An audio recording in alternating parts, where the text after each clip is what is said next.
flapping of its wings, but two remain. One stares malevolently at him, face bloodied, but the other is busy feeding, head down, ripping at flesh. The dog sticks closer to the tractor. When Roy gets within 30 yards of them, the last two take off swiftly, with a loud drumming of wings. He still can't quite see what they've been feeding on. He keeps driving closer, the tractor bumping across the field, his body moving familiarly with it. He's high up on the seat, and now he sees. He turns off the tractor, and there's an abrupt silence.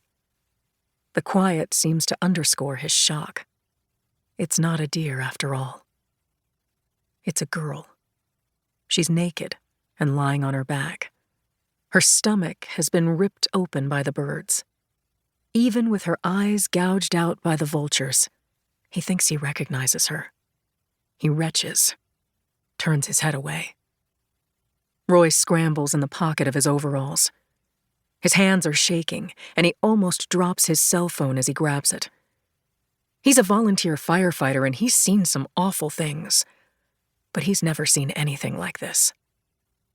And then he stays there, atop his tractor, guarding her, protecting her from those fucking birds, swearing and yelling and waving his arms at them as they swoop and soar overhead until help arrives.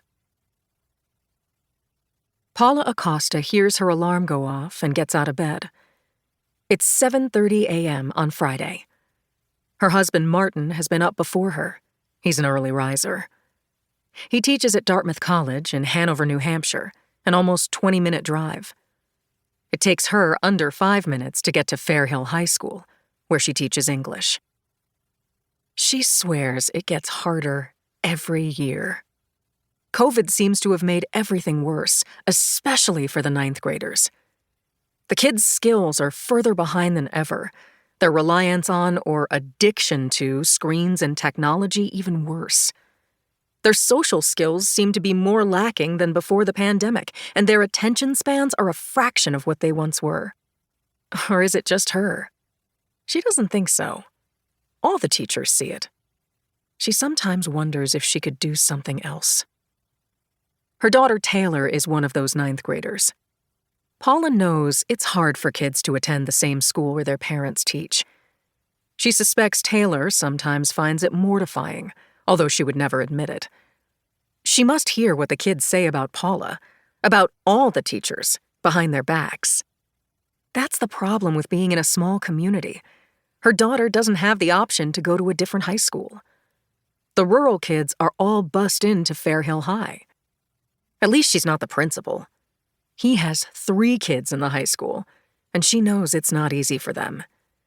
They act out so they won't be taken for goody two-shoes or as getting special treatment. They're rebels, all 3 of them, and the girl is the worst. She feels for Principal Kelly. She really does. She enters the kitchen. Her daughter is seated at the table having a bowl of cereal, head down, scrolling on her phone. Paula's annoyance at seeing Taylor glued to her phone is always tinged with anxiety. She doesn't like her daughter spending time on social media. They've tried to set limits, but they've had to be careful about it. Paula's done the reading, and she's seen it with her own eyes. She knows what social media does to girls, how it destroys their self-esteem with impossible comparisons, how it distorts their thinking, their expectations, their priorities. She does a unit on media in her English classes to try to combat it, but it feels like she's slamming the lid down on Pandora's box far too late. All the evils of the world are already out there for them to see, to participate in, with the touch of a finger. Even here, in their quiet, friendly little town in rural Vermont. It's one of the reasons some of the kids seem to dislike her.